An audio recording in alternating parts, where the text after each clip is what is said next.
काय उन्हामध्ये शेरडांना काही भेटत नाही, मग आम्ही असं आमच्या पिकांमध्ये झाडांमध्ये, म्हणजे ही सीताफळाची बाग आहे आमची, सध्या फुलं गळून पडलेत, आता पावसाळ्यामध्ये ह्याला कळ्या लागतील. हे बघा, ही शेरडं अशी आम्ही हिंडवतो. हे बघा, आता आंब्या बागात त्यांना घेऊन जाणार. ही मुकी जनावरं खूप चांगली असतात बघा. आज सगळ्या इकडे गावाकडच्या सगळ्या बायका ही शेरडं विकलं की 5,000, ती पिल्लू बोकड विकलं की 5,000, अशा करून त्याचा पैसा करतात ह्या. आणि दिवसभर उन्हातानामध्ये ह्या माझ्या शेतकऱ्या बहिणी दिवसभर हिंडवत असतात. कारण की गावाला बघायला पैसा कुठेच नसतो, कष्ट केलं तरच पैसा आहे. मुंबईसारखं जीवन नाही आहे इकडे, हे गाव आहे. गावाकडं पैसा भेटत नाही लवकर कष्ट केल्याशिवाय.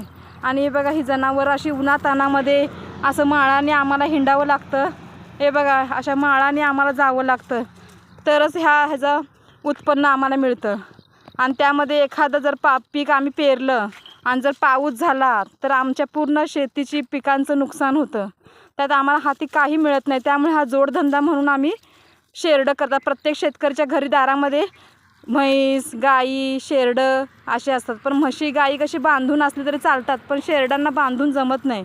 त्यांना थोडा वेळ का होईना, 1 तास का होईना, त्यांना हिंडवून आणायच लागतंय. त्याशिवाय त्या खात पण नाहीत. जर बांधून राहिल्या की दिवसभर ओरडतात, खात नाहीत त्या. आणि ह्या नुसत्या वनस्पती खातात.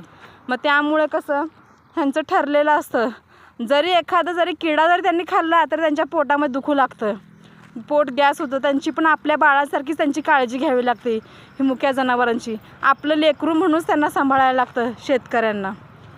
त्यामुळे शेतकऱ्याची बायको कितीही कंटाळली तरी ती घरी आल्यावर अगोदर जनावरांना पोटभर चारा पाणी करते, आणि नंतर मग कुत्र्यासाठी 2 भाकरी करते, आणि मग घरी ती सगळा स्वयंपाक करते. शेतकरी माणूस रोज ताजं दूध, दही ह्यांना ताजंच मिळतं, पण त्यांना कष्ट पण तसंच आहे, तेवढंच आहे.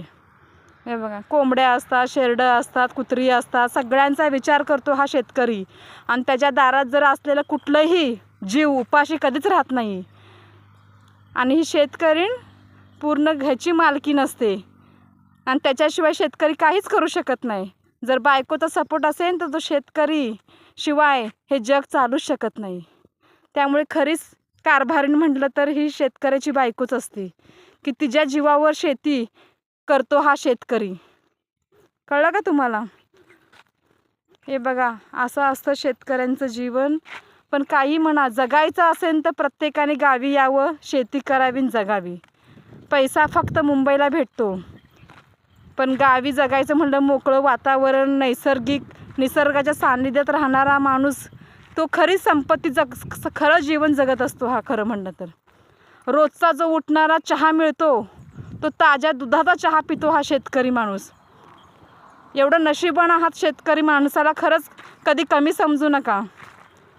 आणि ज्याच्याकडे कोणी शेती आहे त्यांनी खरंच शेती विकू नका. शेतीशिवाय काही नाही आहे. थांब, शेरडांबरोबर एक फोटो काढते.